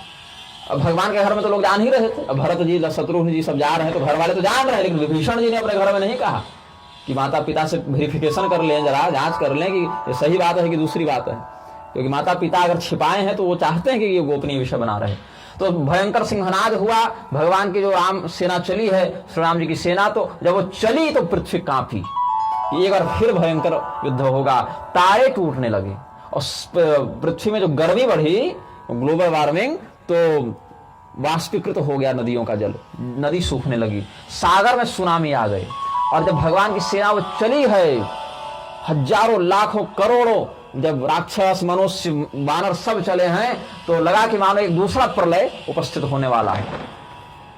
प्रोत्साहयन्तो वचनैर्निजयुर्जितकाशिनः रामज्ञया पुष्पकं तदा दाकाशपथमाश्रितं, रामज्ञया पुष्पकं तदाकाशपथमाश्रितं। ठीक है, वो चरण अतिक्रमण हो गया इसमें। मनोमारुत वेगेन क्षणेन गरुड़ो यथा जगाम पुष्कर द्वीपम यत्रास्ते मानसोत्तरः। मानस के भी उत्तर में स्थित पुष्कर द्वीप में गरुड़ जी के समान गति से चलने वाला पुष्पक विमान पहुंच गया। और जब पुष्पक विमान पहुंचा है तो वहां जो भगवान की उपस्थिति हुई, भगवान ने पहले गर्जना की, कौन रावण है जी, यहाँ क्या अत्याचार मचाए हुए हो। धनुष की टंकार अपने भगवान ने कोदंड से निकाली। अब रावण आराम से था, उसको कोई मतलब ही नहीं था, कभी न कोई उपद्रव उसके राज्य में हुआ, और वो भी पिता के आदेशों से शांत ही था। तो उसको अपेक्षा नहीं थी कि हमारे राज्य में आकर ऐसे कोई ललकार सकता है। तो उसने सोचा कि हुआ गया है, आराम से सो रहा था, उठकर बैठ गया। रावण सहसोत्तस्थौ किमेत दिति संवदन, कहे क्या, कौन आ गया, कौन इतना मूर्ख है जो हमारे राज्य में हमें ललकार रहा है, किसके माथे पर मृत्यु सवार हो गई। वो भी अपने आक्रोश में आया और बोला, सुनो तो जरा, देखो बाहर कौन आया है, कौन ललकार रहा है हमें। तो दो चार राक्षस गए, बोले महाराज पूरा आकाश व्याप्त है, वो बड़े बड़े विमान में सैनिक बैठे हुए हैं, पूरा आकाश व्याप्त है, और कुछ तो राक्षस ऐसे भी दिख रहे हैं, कुछ बानर दिख रहे हैं, कुछ मनुष्य दिख रहे हैं, और आप ही को ललकार रहे हैं। अच्छा, ये शब्द करने वाला कौन है, इसका नेता कौन है, किसके नेतृत्व में ये लोग आए हैं, वो कौन है। तो द्विसहस्र भुजोद्रिक्तो द्विसहस्र विलोचनः महामेघ समद्भानो बड़वाग्नि समः क्रोधा शतयोजन विस्तीर्णे रथे सूर्य समत्विषे नाना युधानि संगृह्य परिघ प्रासतो मरान। 2000 भुजा और 2000 नेत्र, 1000 माथा में 2000 नेत्र और 2000 भुजा लेके वो आया। तो रावण जब बाहर निकला है तो कहते हैं शतयोजन विस्तीर्णे रथे सूर्य समत्विषी, जितना लंबा भगवान ने पुल बांधा था उतना बड़ा तो उसका रथ था केवल। वो निकला है, उसका युद्धक रथ जो था सूर्य के समान चमकने वाला। भगवान देखे कि जितना बड़ा इसका रथ उतने बड़ा तो पूरा राम सेतु हम बांधे थे। तो क्लाइंट तो दमदार है, ठीक है। तो 100 योजन उसका था रथ का परिमाण, और उस पर इतने अस्त्र शस्त्र थे, इतने, अब उतना बड़ा क्षेत्र है तो हथियार लगभग अनंत ही शस्त्र हैं उसके पास। और भगवान के पास पहुंचा, प्रगृह्य सहसा प्रायाद यत्र रामो धनुर्धर, जहां भगवान श्री रामचंद्र जी धनुष धारण करके और क्रोध से गरज रहे थे, गाय बाहर निकलो मुझसे युद्ध करो, ललकार रहे थे भगवान भी। तो अपने हाथ में धनुष को धारण करके बैठे भैया, तो धनुष को धारण करके और भगवान ललकार रहे थे, एकदम आंख भगवान के लाल लाल, और वैसे ही आंख लाल लाल करके वो भी पहुंचा। ऐसा लगा जैसे आंख से अंगार पटक गिर रहे हो, और वो भी गर्जा और कहता, अरे कैसा शत्रु है जो मेरे पूर्व में आकर सिंहनाद कर रहा है। सिंहनादम मम पुरे रिपुत्वाद विससर्जः, सुन लो, अवसर देता हूं, क्योंकि तुम्हें नहीं पता कि मैं कौन हूं। हो सकता है भूल से या अपने पराक्रम के घमंड से तुम आ गए हो हमको ललकारने, तो एक अवसर देता हूं, जहां से आए हो वापस चले जाओ। बाद में न कहना कि शरण में आ गया हूं, छोड़ दीजिए, प्राण जान दे दीजिए, वो सब मैं नहीं सुनता हूं। तो अभी भी समय है, इंद्रादि लोकपाल जो है मेरे दास हैं, और मैं चाहूं ना तो पाताल के छिद्र में स्वर्ग को घुसा दो, स्वर्ग में छिद्र करके पाताल घुसा दो, और पूरी पृथ्वी को उलट पुलट, ब्रह्मांड को उलट पुलट करना मेरे लिए कोई बड़ी बात नहीं है। मेरु इत्यादि को एक मुक्का मारकर चूर्ण कर दूं, और मनुष्यों के और देवता को उठा से पटक कर मनुष्य बना दूं, और मनुष्य को देवता बना दूं, मतलब वरदान भी दे सकता हूं। किसको चाहे तो मनुष्य बना दूं, किसको चाहे देवता बना दूं, पाताल को स्वर्ग बना दूं, स्वर्ग को पाताल बना दूं। और शेषनाग जानते हैं? शेषनाग को लक्ष्मण जी बोले हाँ जानते, कैसे नहीं है, अपना ही डिपार्टमेंट है। सुनो, पहले भूमंडल हम ही धारण करते थे, वो भी नाखून से, और शेषनाग को भी धारण करते थे। वो ब्रह्मा जी आकर हमको इस काम से निवृत्त किया, तो हम यहाँ बैठे हुए हैं। ऐसे शैव रामायण में एक सहस्रवदन रावण की कथा है, वहां भी 1000 मुख वाले रावण की कथा है। और वो रावण का जब वध हुआ है तो उसका तेज शेषनाग में विलीन हुआ है। सहस्रवदन उधर सहस्रानन शेषनाग में विलीन हुआ है। लेकिन इसने कहा उद्धृत्य पृथ्वीम छिन्द्याम अनंतम नखराग्रकई, ये पृथ्वी और उसको धारण करने वाले शेषनाग को नाखून से ऐसे हम वितरण कर दें, तो मान लो कि मेरा पराक्रम ऐसा है कि हमें ये काम करते थे, बस इच्छा नहीं किया, इसलिए नहीं किया। ब्रह्मा जी ने मना कर दिया, पराक्रम में कोई कमी नहीं है हमारी। शेषनाग को हम नाखून से उठाकर फेंक दें, इतने पराक्रमी हैं जो शेषनाग भूमंडल धारण करते हैं। और नहीं तो बताओ, मेरे जैसे राक्षस के रहते हुए तुम लोग जीवित कैसे रहते? इसीलिए थे क्योंकि हम अभी तक कोई कार्रवाई कर नहीं रहे थे। हमें सूर्य चंद्रमा बन जाते और तिथियों का प्रणयन करने लगते। पूरी पृथ्वी पर एक ही प्रजाति होती, राक्षस, उसके अलावा कोई प्रजाति नहीं होती। तुम लोग हो अस्तित्व में 84 लाख योनि है, क्योंकि हम छोड़ दिए। हमारी अनुकंपा पर ब्रह्मा की सृष्टि चल रही है, पालन करने का काम विष्णु का होगा, लेकिन हमारी कृपा से पृथ्वी का पालन हो रहा है क्योंकि हमने छोड़ रखा है। ऐसा रावण ने कहा। और जो कहा उसमें अतिशयोक्ति नहीं थी, ये जो कह रहा है वो कर सकता है, मतलब ये नहीं कि डींग हाँक रहे भांग पी के, ऐसा नहीं है, कर सकता था ये। और जितने देवता है ना, उनके स्थान पर हम ही अपना ऐश्वर्य दिखाकर काम कर सकते हैं, ऐसे कहते हुए धमकाया है। अभी भी समय है, चले जाओ यहां से, और नहीं तो फिर युद्ध करोगे तो फिर जितने मेरे शत्रु हैं दुर्गति सबकी हुई है। तो अवसर दिया। भगवान अवसर लेने थोड़े आए थे, भगवान ही भगवान है। बोलो ये सब बकवास बहुत लोग हमारे सामने किए और जीवित एक भी नहीं बचा है। तुम्हारा जो भाई था ना लंका वाला, वो भी ऐसे ही बोलता था, अरे मैं त्रिलोक विजेता रावण हो तो इंद्र मेरा पैर दबाते हैं तो वरुण मेरा कपड़ा धोते हैं। वो क्या हुआ उसका? रावण का वध किया है, तुम्हारा भी करूंगा। तो उसने कहा ठीक है, पहले मेरे सेनापतियों से भिड़ो। अब राजा थोड़ी सीधे सीधे लड़ेगा, सेनापति से भिड़ेंगे। तो सेनापतियों के नाम सुनिए, लंबा चलेगा। फिर उसमें कुछ के नाम, केशांचिदपि नामानि भरद्वाज निबोध में, कुछ के नाम भरद्वाज मेरे मुख से सुनो। कोटिश, मनस, पूर्ण, शल, हलिमुख, पिच्छल, कौणप, चक्र, कालवेग, प्रकालक, हिरण्यबाहु, शरण, कक्षक, कालदंतक, पुंडक, पुच्छांडक, मंडलक, पिंडसेक्ता, रभेणक, उच्छिक, करभ, भद्र, विश्वजेता, विरोहण, शिली, सलकर, मूक, सुकुमार, प्ररेशण, मुदगर, ससरोमा, सुरोमा, महामनु, पारावत, पारियात्र, पांडुर, हरिण, कृष, विहंग, शरभ, दक्ष प्रमोद, दक्ष अलग है, प्रमोद अलग है, दक्ष प्रमोद, सहतापन, यहाँ सहपातन है संस्कृत में, यहाँ सहतापन लिखते हैं, सहपातन नहीं होना चाहिए। क्रिकर, कुंडर, वेणी, वेणिस्कंद, कुमारक, बाहुक, शंखवेग, धूर्तक, पात, पातक, शंकुकर्ण, पिटरक, कुटीरमुख, सेचक, पूर्णामुख, भास, शकुली, हरि, अमाहिठ, कामठक, सुसेण, मानस, व्यय, भैरव, मुंड, देवांग, उड़पालक, ऋषभ, वेगवान, पिंडारक, महाहनु, रक्तांग, सर्वसारंग, समृद्ध, पाट, वासक, वराहक, रावणक, सुचित्र, चित्रवेगिक, पराशर, तरुणिक, मणिस्कंद और अरुणी। इतने सेनापति थे इसके। तो कहा कि इनसे भिड़ो। और प्रधान फिर अलग अलग थे, तो सेनाध्यक्ष थे, फिर उनके नीचे और भी प्रधान होंगे ना, युद्धपति, उनका वर्णन हम नहीं कर सकते, वाल्मीकि जी ने कह दिया। कोई नीले रंग का राक्षस, कोई लाल रंग का राक्षस, कोई सफेद रंग का राक्षस, कोई पीले रंग का राक्षस, किसी के 7 सिर, किसी के 2 सिर, किसी के 5 सिर। अब राजा ही है 1000 माथा वाला, तो सेनापति तो होंगे इतने। तो सप्त शिरसा द्विशिरसाश्च पंच शिरसाश्च तथा परे, और एक एक राक्षस ऐसा कि जिसको देखकर यमराज को हार्ट अटैक आ जाए, ऐसे पराक्रमी राक्षस। और एक एक योजन, 2-2 योजन ऊंचे ऊंचे राक्षस, सब सीनियर सिटीजन थे ना, तो वहीं से स्वर्ग के देवताओं को आक्रांत करते रहते थे। तो इतने में एक सेट के सेनापति आए, मतलब ये एक ग्रुप था। अब दूसरे ग्रुप का नाम सुनिए, अब दूसरे दल के सेनापतियों के नाम सुनिए। शंकुकर्ण इसमें भी एक है, निकुंभ, पद्म, मुकुंद, अनंत, ऐसे मुकुंद होना चाहिए, हमको लग रहा है मुकुंद ही होगा। मुकुंद है, कुमुद, हाँ कुमुद ही हो सकता है, ठीक बोले। पद्मः कुमुद एव च, मूल संस्कृत में कुमुद है। हाँ। अनंत द्वादश भुज कृष्ण उपकृष्ण घ्राणस्रवा, अच्छा ये नाक से सूनता था, ये घ्राणस्रवा था। कपिस्कंद कांचनाक्ष जलंधम अक्ष संतर्दन कुनदीप तमोभ्रकृत एकाक्ष द्वादशाक्ष एकजरा सहस्रबाहु विकट व्याघ्र क्षितिकंपन पुण्यनाम अनुनाम सुवक्त परिश्रित कोकनद प्रियमाल्यानुलेपन अजोदर गजशिर स्कंधाक्ष सतलोचन ज्वालाजिह्व कराल शीतकेश जटी हरि चतुर्दष्ट ओष्ठजिह्व मेघनाद पृथुस्रव विकृताक्ष धनुर्वक्त जाठर मारुताशन उदराक्ष रथाक्ष वज्रनाभ वसुप्रभ समुद्रवेग शैलकंपी वृष एष प्रवाह या वृष मेष प्रवाह होना चाहिए। नंद उपनंद धूम्रश्वेत कलिंग सिद्धार्थ वरद प्रियक एकनंद बहुवीर्य प्रतापवान आनंद प्रमोद स्वस्तिक ध्रुव क्षेमबाहु सिद्धपात्र सुव्रत गोव्रत कनकापीड़ महापारदेश्वर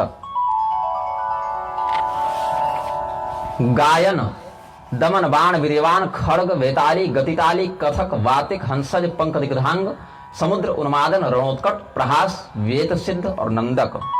रणोत्कट प्रहास वेत सिद्ध नंदक। तो इतने आए रावण की ओर से दूसरे सेनापति। अब रावण के बाल बच्चों के नाम सुनिए। कालकंठ प्रभास कुंभांडक कालकक्ष शित भूतल उन्मथन यज्ञबाहु प्रवाहु देवयाजी सोमक महातेजस्वी मज्जाल क्रथ क्राथ। ये मज्जाल दज्जाल का भाई नहीं लगता, वो जो मुसलमान लोग कहते हैं ना दज्जाल आएगा बाद में, वो हाथी में उसका दिखाया था, बड़ा डरते हैं उससे वो लोग, आएगा कयामत के समय, यही आएगा और कौन आएगा। मज्जाल क्रथ क्राथ वसुव्रत तुहर तुहार वीर्यवान चित्रदेव मधुर सुप्रसाद महाबली। ऐसे किरीटस्थ महाबल है तो किरीट महाबल शब्द किरीट का विशेषण भी हो सकता है। वसन मधुवर्ण कलशोदर धर्मद मनमथ। अच्छा कलशोदर, पेटू नहीं कहा, घड़े के समान पेट है कलशोदर। कलश के समान जिसका उदर है, कितना सुंदर नाम लगता है। मनमथ कर वीर्यवान सूचिवक्त्र, सूचिवक्त्र कहते हैं जिसका मुख जो है वो सुई के समान हो। श्वेत वक्त्र सुवक्त्र चारु वक्त्र पांडुरंग या पांडुर। दंडबाहु सुबाहु कोकलिक अचल कालकाक्ष बालेश बाल भक्षक। इसको नाश्ता में रोज 2 बच्चे लगते थे। संचानक कोकनद गृध्रपक्ष जम्बूक लोहाज वक्त्र, या लोह और अजवक्त्र अलग अलग भी नाम हो सकते हैं लेकिन एक वचन है तो लोहाज वक्त्र। जवन कुंभवक्त्र कुंभक मुंडग्रीव कृष्णौजा हंसवक्त्र कुंजर। इतने पुत्र आए रावण के शतमुख के सहस्रमुख के। अब इन बच्चों के जो चेहरे थे कोई सियार के समान दिखे, कोई खरगोश के समान दिखे, कोई गधे के समान दिखे, कोई ऊंट के समान दिखे, कोई वराह के समान दिखे। तो सबके डीएनए में कुछ गड़बड़ हो गई थी। कुछ मनुष्य के समान दिखे, कोई मोर के समान दिखे। सबके मुख जो है वो अलग अलग प्राणियों के समान थे। मतलब मान लीजिए कि 84 लाख प्रकार के चेहरे तो इसके बच्चों के थे। इस प्रकार के अलग अलग सब राक्षस आए और विचित्र विचित्र वर्णन है, बड़ा अद्भुत वर्णन है। तो समझ लीजिए अब राक्षस कैसे दिखते होंगे। अब युद्ध होने लगा। उसके बाद रावण ने सोचा कि धमकी तो हम दे दिए और हमारी सेना भी आ गई, बाल बच्चे भी आ गए, लेकिन लड़ना किससे है? हमारे शत्रु का परिचय क्या है? मुझ सहस्रानन को ललकारने का साहस किसमें है आखिर? तो चिंतित हुआ और सोचने लगा कि आखिर मेरा युद्ध हो किससे रहा है। धनुंसिच विधुन्वानस्ततो वश्रवणानुज कोजम किमर्थमायात इति चिंता परो भवत। बैठिए। क्योंकि जब सहस्रानन ने देखा तो विमान में उसको लंका के सैनिक भी दिखाई पड़े। ऐसा कौन सा पराक्रमी व्यक्ति है जिसके साथ लंका वाले भी आ गए हमसे लड़ने के लिए? तो इस रावण का जो संदेह था उसको निवृत्त करने के लिए आकाशवाणी हुई। अच्छा, आकाशवाणी करता कौन ये पकड़ में नहीं आ रहा है। कोई राक्षस उसको नहीं पकड़ पाया जो वहां से कंट्रोल में बैठ के अनाउंसमेंट कर रहा है। यात्रीगण कृपया ध्यान दे, ये शब्द ब्रह्म की वाणी जो अलक्षित ही होती है। क्योंकि जितने भी देवता हैं सब तो कभी न कभी लड़े हैं, भिड़े हैं, हारे हैं, जीते हैं। आकाशवाणी वाला भाग किसका है? तो जो निराकार परब्रह्म सर्व साक्षी सर्ववेत्ता, वही आकाशवाणी का अधिष्ठाता हमको लगते हैं, जो सब देख रहे हैं और सब जानते हैं, और जो सबको जानते हैं लेकिन जिनको कोई नहीं जानता, वह परब्रह्म ही आकाशवाणी का अध्यक्ष हैं। तो ततो गगन संभूता वाणी समुपदत। इसमें तो श्लोक अशुद्ध है। समुपद्यत मात्र इतना, यह 7 अक्षर है, छंदोभंग है। सम्यक उपपद्यत। हाँ, समुपपद्यत ये करेंगे तो श्लोक शुद्ध हो जाएगा। धन्यवाद। ततो गगन संभूता वाणी समुपपद्यत। एक पॉइंट इसने छोड़ दिया। हाँ, सम्यक प्रकार उपपद्यते, तो ऐसे करके समुपपद्यत हो जाएगा। भो रावण महावीर्य रामो यम समुपागत। रावण तुमसे युद्ध करने के लिए आए हुए शत्रु का नाम राम है। बोले ये कौन है? राम कौन है? राघवो यम अयोध्याया राजा धर्म स्वरूप धृत। ये साक्षात धर्म है, राम विग्रहवान धर्म, ये भी उक्ति प्रसिद्ध है। ये साक्षात धर्म स्वरूपी राजा राम अयोध्या के राजा हैं, रघुवंशी हैं, और इन्हीं के माध्यम से तुम्हारे छोटे भाई लंकाधिपति दशानन रावण का वध कर दिया गया था, क्योंकि रावण ने इनकी भार्या का अपहरण किया था। लंकायाम निहतो येन दाराकर्षितवानुज, दारा मतलब पत्नी, उसका आकर्षण किया मतलब ले गया। तो तुम्हारा छोटा भाई रावण इन्हीं की पत्नी का अपहरण किया था, फिर रावण का इन्होंने संहार किया और विभीषण को लंकेश बनाया। तो इनके पक्ष से जो लंका की सेना तुम्हारे विरुद्ध आज आई है विभीषण जी के नेतृत्व में, वो वस्तुतः राम जी के कारण आई है। क्योंकि संदेह हुआ इसको कि लंका वाले हमसे कैसे लड़ने आ गए भाई। तो इस संदेह का निवारण आकाशवाणी ने किया। और इनकी सेना में वानर हैं, ऋक्ष हैं, मनुष्य हैं, राक्षस हैं, सब हैं। तब रावण का जो क्रोध था सहस्त्रानन का और बढ़ गया। अरे तब तो ये बड़ा विशेष शत्रु है, इसको तो अवश्य मार डालना चाहिए, क्योंकि ये तो राक्षसों का परम वैरी है। तो बहुत क्रोधित होकर कहा कि अरे ये जो मनुष्य आ गया है मुझसे भिड़ने, इसको शीघ्र मार डालो। क्रोध माहारयामास द्विगुणम मुनिपुंगव। पहले तो उसको सामान्य क्रोध था कि हमारे घर में हमको ललकारता, अब इसी ने मेरे छोटे भाई को मारा है, ऐसा जानकर उसका क्रोध दुगुना हो गया। बोले इसको जल्दी मारो। मम विश्वजिता साक्षात राय समुपस्थित, विश्व विजेता मुझ सहस्त्रानन से लड़ने आ गया है, ऐसा कह के आदेश दिया राक्षसों को। और युद्ध होने लगा। तो रामचंद्र जी की सेना रावण की सेना से भिड़ी, रावण की सेना भगवान की सेना से भिड़ी, और भरत, शत्रुघ्न, लक्ष्मण, हनुमान, अंगद, जामवंत, सुग्रीव सब गए हुए थे, सब भिड़े। नल, नील, विभीषण सब लड़ने लगे। तो भगवान की सेना और रावण की सेना भिड़ने लगी और भीषण संकुल युद्ध हुआ। नीलजी मूत संकाश समुद्यत शिलायुध दीप्तानल रवि प्रख्य नैऋत्य सर्वतोव्रतम। काले नीले लाल राक्षस बानर सब भिड़े हुए हैं। पूरा एरियल व्यू देखिएगा तो लगेगा कैसा दृश्य है। और पत्थर से, गदा से, पट्टी, स्पर्घ, तोमर, बाण, चक्र, भुसुंडी, जितने अस्त्र शस्त्र, कुछ न मिले तो पत्थर और पेड़ तो खैर बानरों के प्रिय अस्त्र शस्त्र थे ही। ते पाद शिला शैलस्ता, यहां भी अशुद्ध लिखा। ते पपात शिला शैलस्ताम चक्रवृष्टि उत्तम, यहाँ बाद लिखते हैं पपात होना चाहिए। वृक्षो घर वज्र संकाश हरयो भीम विक्रमा। पाठ शुद्धि के मामले में गीता प्रेस बड़ा ध्यान देता है। हालांकि अनुवाद से मैं संतुष्ट नहीं हूं कई प्रकरणों में, लेकिन पाठ शुद्धि की जहां तक बात है तो टंकन दोष में बहुत ध्यान देते हैं वो तो। यद्यपि फिर भी कुछ बच जाते हैं, जैसे देव भागवत में देख रहा था 3-4 जगह विप्रेंद्र में विपेंद्र लिख दिया है, प्रकार छूट गया। लेकिन इतना विश्वास है कि वो दृष्टि पड़ते ही सुधार लेते हैं। लेकिन सबसे अधिक पाठ में त्रुटि हमको खेमराज और चौखंबा मिलती है। हाँ, श्लोक संख्या वो अधिक देते हैं। गीता प्रेस वाले श्लोक संख्या बड़ा सीमित रखते हैं, विशिष्ट पाठांतरों को नहीं डालते, अनुवाद में भी कुछ कमी कर देते हैं, लेकिन पाठ शुद्धि उनकी अधिक होती है। तो यहाँ पर जो राक्षसों की सेना का विनाश होने लगा तो उससे पूरी की पूरी पुष्कर द्वीप की भूमि व्याप्त हो गई। बहुत वानर भी मरे, बहुत राक्षस भी मरे, दोनों सेना में भयंकर संहार हुआ और निर्णय नहीं हो पा रहा था कि आखिर विजय किसकी हो रही है। तब बहुत बड़ी सेना है, छोटी मोटी सेना है नहीं, तो कौन किस पर हावी हो रहा है ये समझ में नहीं आ रहा है। बस इतना है कि मरे पर्याप्त लोग, दोनों तरफ से ठीक ठाक लोग मरे। तो ये जो सहस्त्रमुख रावण था वो सोचा कि क्या ये हम भी भिड़े पड़े छोटे मोटे लोगों में, ऐसा करो राक्षसों इनको मारना बंद करो, इनको निकालना प्रारंभ करो, क्योंकि भैया अंतिम संस्कार तो करना पड़ेगा, सड़ के मरेंगे यहीं पर, सब लाश सड़ेगी तो खाओगे भी तो कितना खाओगे। ये राक्षस जो है कितना बानर चबाएंगे, कितने मनुष्यों को चबाएंगे, तो इनको खदेड़ना प्रारंभ करो, मारना छोड़ो। तो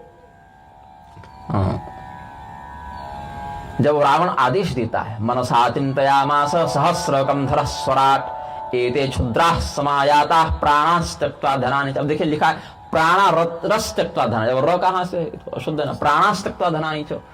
अपने प्राणों का, धन का मोह छोड़कर ये जो मूर्ख आ गए हैं राम के कहने पर, इनको पता नहीं कि मैं कौन हूं, तो ऐसा करो। अच्छा वो भी द्वीपांतर में आए हैं, अपने द्वीप में भी नहीं है, द्वीपांतर में आकर लड़ने का क्या शौक है भैया। और इन क्षुद्र वानर राक्षसों को मार के, मनुष्यों को मारकर हमको क्या लाभ मिलेगा। किंशान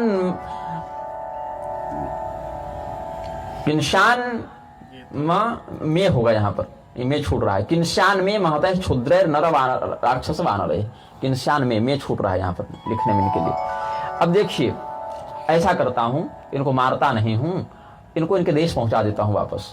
तो रावण ने वही जो मारीच को मारा था भगवान श्री रामचंद्र जी ने, मेरा फल वाला बाण जो सतयोजन का सागर पारा, तो इसने कहा कि वही वाला हम करते हैं उपाय, वही तकनीक अपनाता हूं। बिना नोक का बाण मारना प्रारंभ किया और सब पहुंचने लगे वापस लंका, किष्किंधा, अयोध्या। और जब पहुंचते वहां उठते तो देखते हम सपना देख रहे थे क्या, कि हम तो अभी लड़ रहे थे पुष्कर द्वीप में, हम देखते हम घर में सोए हुए हैं भाई, पड़े हुए, तो कहीं सपना तो नहीं था। फिर देखिए सपना नहीं था भैया, दर्द बड़ा है, बहुत पीटा है। फिर लड़े, लगता है सही में लड़े थे, लेकिन यहाँ कैसे पहुंच गए। तो धनुष पर वाद्यास्त्र का संधान करके बिना फल का बाण मारना प्रारंभ किया और तूफान से जैसे पत्ते उड़ते हैं चक्रवात में, वैसे वो सारे वानर, वृक्ष, मनुष्य और राक्षस, जिस जिस देश का जो नागरिक था वही संकल्प पूर्वक पहुंचने लग गया। यस्मात् समायाता स्तम तम देशम प्रयापिता गलहस्तिकया विप्र चोरान राजभटाएव। जैसे घुसपैठियों को अब तो सरकार शिविर लगाकर नागरिकता देने लगी, लेकिन नियम कहता है घुसपैठियों को गला पकड़ पकड़ के बाहर निकाल दो। तो रावण ने क्या किया, इनको कहा घुसपैठिए हो तुम लोग, तो इनका गला पकड़ पकड़ के जैसे राजा के सेवक निकाल देते हैं घुसपैठियों को या चोरों को देश निकाला दे देते हैं, वैसे ही मारा तो नहीं, लेकिन वायव्यास्त्र का प्रयोग करके इनको उड़ा उड़ा कर अपने अपने देश भेज दिया। और ते सर्वे स्वगृहं प्राप्ता अस्त्र योगेन विस्मिता अस्त्रवेगेन विस्मिता क्व स्थिता क्व समायाता मन्यम त स्वप्न एव तैः। उनको लगा हम कहाँ थे, कहाँ आ गए, और हम लड़ रहे थे कि सपना देख रहे थे। और इसमें कोई नहीं बचा। इसने जो पराक्रम दिखाया, भरत जी, शत्रुघ्न जी, लक्ष्मण जी सब पहुंच गए अयोध्या, हनुमान जी और किष्किंधा पहुंच गए, सुग्रीव किष्किंधा पहुंच गए, विभीषण जी लंका पहुंच गए सब, और मरा कोई नहीं। जब वो ऊपर से गए तो पटका कर मरे नहीं। वानराश्च नरारिक्षा राक्षसा अक्षता गृहम, मारा नहीं रावण ने किसी को, इसको क्या मार के लाभ होगा, छोड़ देते हैं इसको। तो हनुमान जी भी वापस पहुंच गए घर में, अब सुग्रीव पहुंच गए, विभीषण पहुंच गए, भरत, शत्रुघ्न और लक्ष्मण जी तक घर पहुंच गए। केवल सीता जी और रामचंद्र जी पुष्पक विमान पर बैठ पाए, उन पर वो शस्त्र का प्रभाव नहीं पड़ा। इनके अलावा बाकी सब के सब पहुंच गए।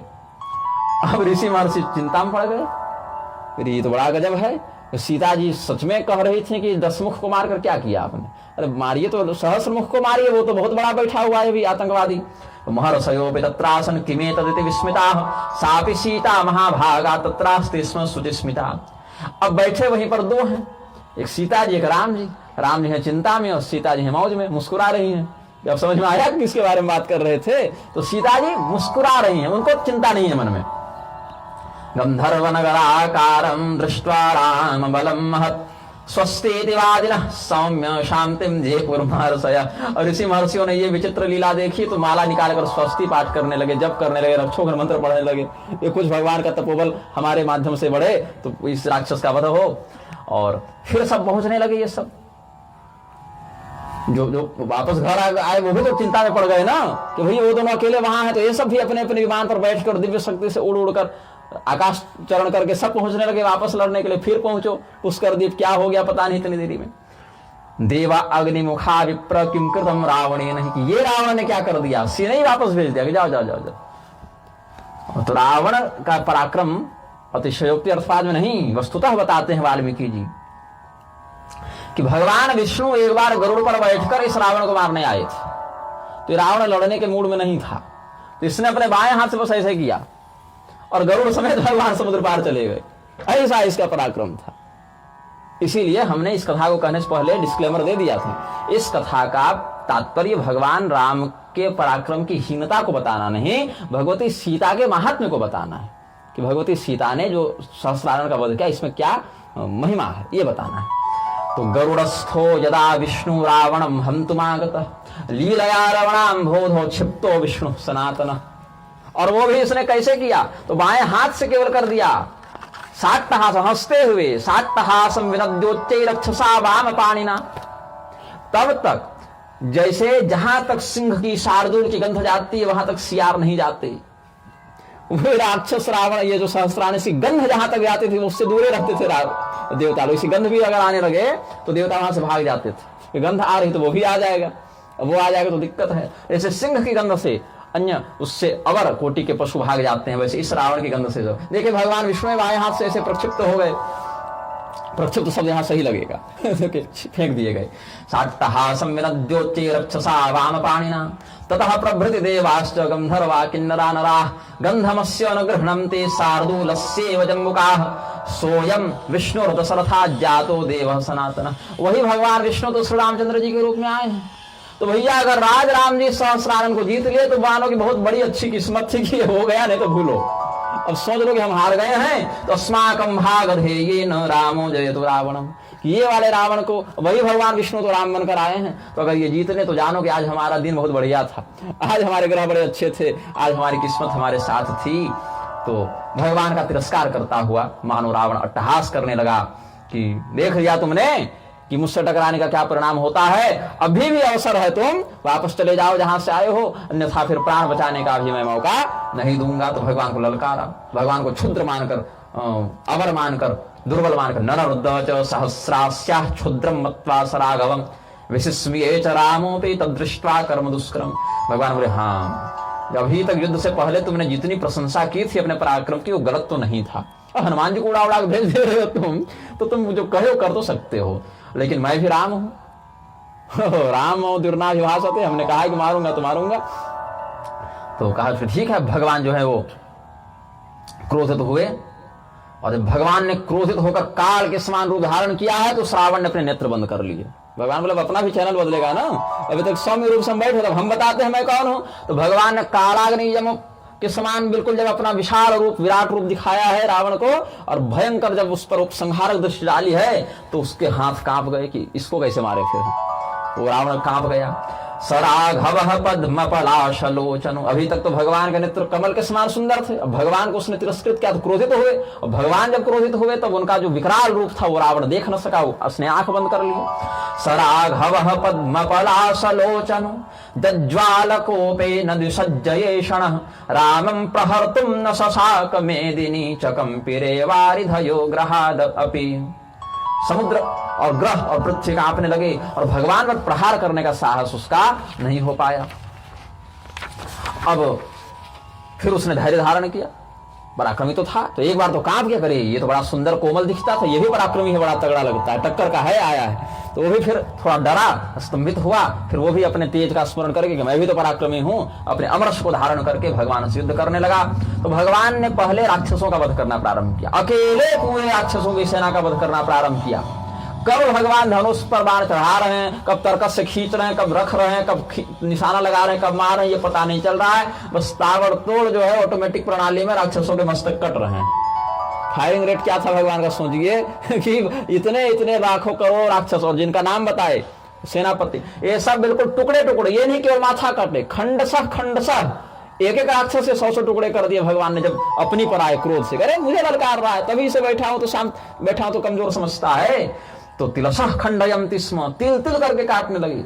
बाणा राक्षस पुंगवान कदा धनुषि संधत्ते कदा विसृजति प्रभु नान्तरम ददृशे कैसे छिन्नास्यु रवयः परम। जैसे भगवान रुद्र प्रजा का संहार करते हैं, वैसे लगा साक्षात रुद्रदेव ही संहार करने आ गए हैं। तब उस रावण ने देखा कि हाँ ये शत्रु तो टक्कर का है, लेकिन कोई बात नहीं, मैं भी सहस्रानन हूं। बोले सुनो, आज तुम्हारे वहां है, तुमने सुना है प्रतिज्ञा की थी कि निस्तर करो मैं भुज उठाए प्रण किन, सुनने में आया कि ये प्रतिज्ञा तुमने की थी राम, तो आज मैं प्रतिज्ञा करता हूं, अद्य निर्माणवाम पृथ्वीं निर्देवं त्रिदेवं तथा करिष्याम्यहमेवैकः शोषयिष्यामि वार्धिन् पर्वताश्चूर्णयिष्यामि पातयिष्यामि वैग्रहान् इत्युक्त्वा राघवः श्रेष्ठो रामं युद्धमथा वयत्। रावण आया और कहता कि मैं प्रतिज्ञा करता हूं कि आज पृथ्वी पर न कोई देवता बचेगा स्वर्ग में, न पृथ्वी पर कोई मनुष्य बचेगा, तुम्हारे बहाने सब जाएंगे। तुमने प्रतिज्ञा की थी कि राक्षसों से विहीन कर देंगे ना पृथ्वी, हम प्रतिज्ञा करते हैं कि पृथ्वी पर न मनुष्य दिखेगा आज के बाद, न स्वर्ग में देवता दिखेंगे, केवल राक्षस दिखेंगे। फिर टक्कर की प्रतिज्ञा की उसने, पर्वतों को चूर्ण करके बालू बना दूंगा और ग्रहों को नष्ट कर दूंगा और समुद्र को पी लूंगा, क्योंकि मैं लंकापति दशानन नहीं हूं, मैं पुष्कर द्वीपाधिपति सहस्रानन हूं, ये लंकापुरी नहीं है राम, और तुम्हारा मस्तक अपने तलवार से मैं स्वयं काटूंगा। नेयम लंकापुरी राम नाहम चतुष्कम धरा। क्या समझ रखा है, लंका है 10 माथा वाला है, जैसे कोई हाथी कपित्थ के फल पर पैर रख के उसका मर्दन कर देता है, तुम्हारे माथे पर पैर रख कर मैं उसको एकदम टमाटर के समान, कैद के समान उसकी चटनी बना दूंगा। नेयम लंकापुरी राम नाहम चौदशकम धर शिरस्ते पोथयिष्यामि गदया रघुनंदन कपित्थमेव काकुस्थ करी मद कलह किल। गदा मारकर मस्तक तोड़ दूंगा, चरणों से मर्दित कर दूंगा, जैसे हाथी कुचल देता है, और तलवार से मार दूंगा। मतलब बहुत धमकाया भगवान को। फिर भगवान और रावण युद्ध होने लगा। भगवान भी बड़े प्रसन्न हुए कि चलो कम से कम इतना बोला तो।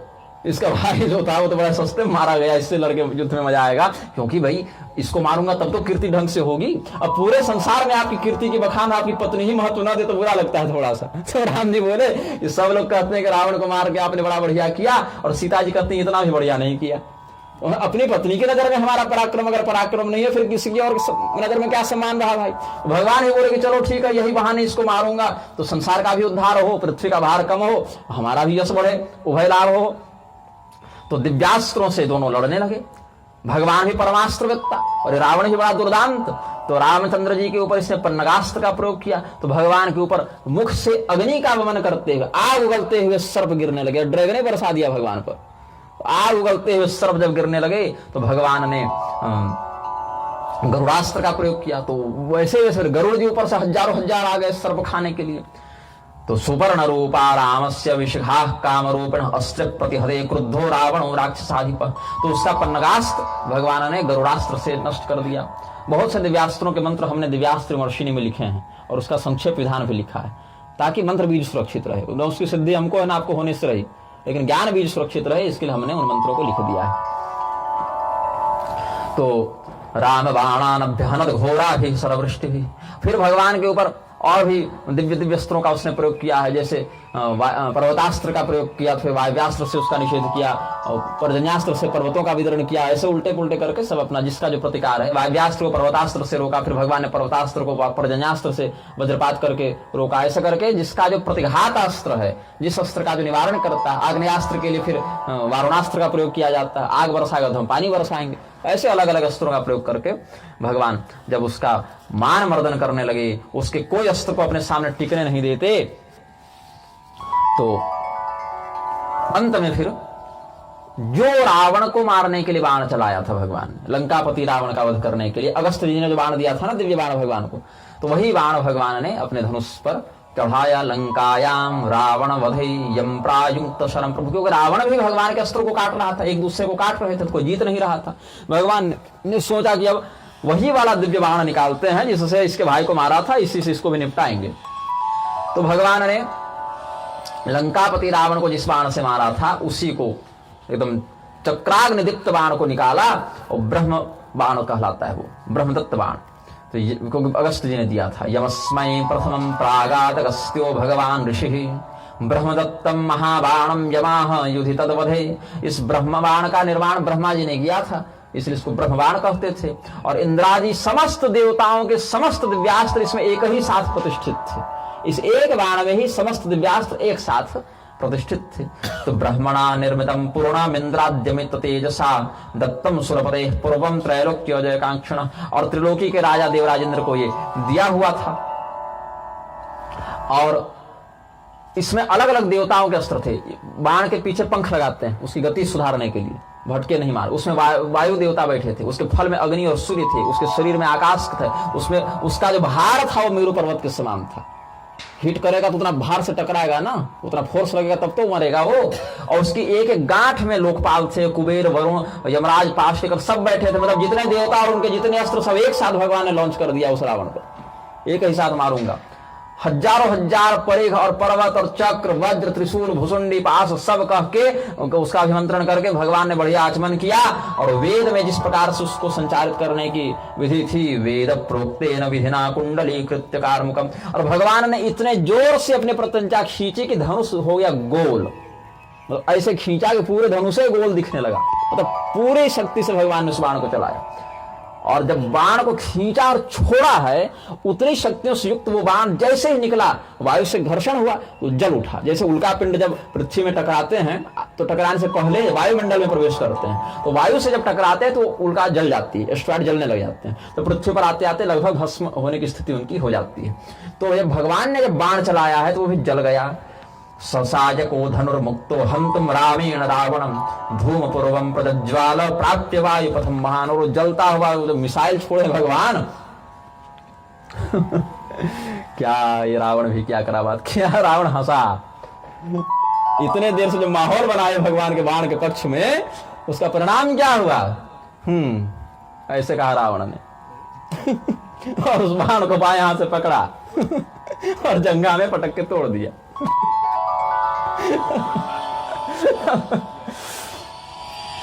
तम वज्रमिव दुर्धर्षं वज्रपाणि विसर्जितं कृतान्तकमिवा वार्यं रावणो वीक्ष्य तत्पुरः हुंकृत्य किल जग्राह बाणं वामेन पाणिना ततस्तं जाननाकृष्य भंज राक्षसाधिप। अब भगवान चले गए डिप्रेशन में, अब कैसे मरेगा ये, अब कैसे मारे इसको भाई। सभी देवताओं के सभी अस्त्रों को एक ही साथ हमने चला दिया, इससे अधिक तो अस्त्र ही नहीं होते। अब क्या चला, एक एक करके चलाए तो नहीं मरा, एक साथ चलाए तो बाण को ऐसे तोड़ दिया। अब भगवान को रावण ने कहा अब मेरे बाणों को स्वीकार करो।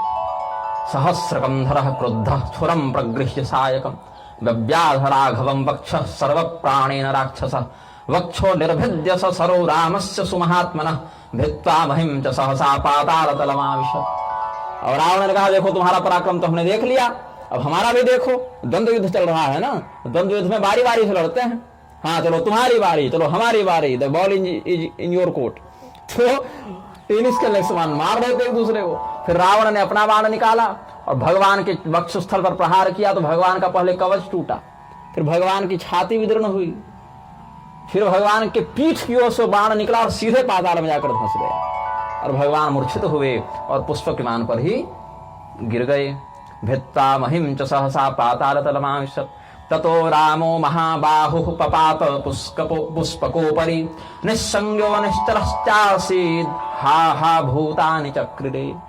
भगवान इस प्रकार से रावण ने बाण चलाया, भगवान का सीना विदीर्ण हो जावे, कवच फट गया, सीना विदीर्ण हो गया और पीछे से वेद कर पाताल घुस गया वो बाण। सभी देवता समझ गए अब गए हमारे लोग, हमारा अस्तित्व ही भगवान के साथ ही गया। और हाहाकार ऐसा हाहाकार मचा और रावण नाचने लगा। उसको भाई हर्ष का अनुभव हुआ, वो नाचने, आज किसी को नहीं छोड़ूंगा, आज न मनुष्य कोई दिखेगा न देवता कोई दिखेंगे। तो 10 शतवदनो जितारि रुग्रो शिरसि प्रणनर्त सानुयात्रः गगनतल गता निपेतुरुल्कः प्रलयमिवापि च मेदिरे जनौघा। सब देवता भाग गए जो आकाश में तमाशा देखने आए थे ना, और कौन कौन है भाई कहाँ के, सब भाग गए। भगवान से हाल समाचार भी लेने कोई नहीं आया। देखिए कितने स्वार्थी थे कि अस्पताल ही पहुंचा दें। अश्विनी कुमार भाई डॉक्टर है, हम चिकित्सा कर दे, कोई नहीं सामने आया। गए मेरे शत्रु की चिकित्सा करने आओगे। अब समझ में आया इसका नाम कोई क्यों नहीं लेता था, कौन टकराने जाए भाई। तो इसका नाम लेंगे तो मार देगा। तो यहाँ पर सीता जी का जो तिरस्कार किया था ऋषियों ने कि आप तो अबला थी, आप पर रावण ने बड़ा अत्याचार किया, वो दिखाने के लिए कि जो रावण इतना पराक्रमी है उसको हम कैसे मारते हैं, ये दिखाने के लिए सीता जी ने शक्ति का महात्म्य प्रकाशित करने के लिए ऐसा हुआ है यहाँ पर। क्योंकि भगवान के इन लीलाओं में व्यक्ति मोहित न हो, भगवान को हे दृष्टि से न देखे, इसीलिए हनुमान जी वाले संवाद में पहले भगवान के परब्रह्म रूप का व्याख्यान किया जा चुका है ताकि वो समझ जाए, पर अधिकारी बन जाए। अन्यथा केवल सीधे सीधे पढ़ेगा तो श्रद्धा नहीं रहेगी ना, फिर ना तो श्रद्धा नहीं रहेगी तो वो तत्व का द्रोही हो जाएगा। तत्व द्रोह से तो कल्याण है नहीं, तत्व निष्ठा से कल्याण है। तो आज के प्रकरण को हम यहाँ पूर्ण करते हैं। यद्यपि माहौल बहुत बढ़िया बना हुआ था, लेकिन फिर आगे के विषय करेंगे फिर लंबा चला जाएगा प्रसंग। तो कल इसको मारेंगे, आज इसको नाच लेने देते हैं। आज प्रसन्न है, आज रावण नाचे, कल भगवती सीता जी महाकाली का रूप धारण करके फिर इसका उद्धार करेंगे। तो आगे कथा 5 सर्ग और बच रहे हैं, कल कहेंगे। प्रेम से बोलिए आनंद कंद भगवान की जय। भगवान नाम संकीर्तन करें। सीताराम सीताराम सीताराम सीताराम सीताराम सीताराम सीताराम सीताराम। राधे श्याम राधे श्याम राधे श्याम राधे श्याम राधे श्याम राधे श्याम राधे श्याम राधे श्याम। सीताराम सीताराम सीताराम सीताराम सीताराम सीताराम सीताराम सीताराम। राधे श्याम राधे श्याम राधे श्याम राधे श्याम राधे श्याम राधे श्याम राधे श्याम राधे श्याम। प्रेम से बोलिए आनंद कंद भगवान की, श्री सीतारामचंद्र भगवान की, श्री उमापति महादेव की, श्री वृंदावन धाम की, श्री राधा कृष्ण भगवान की।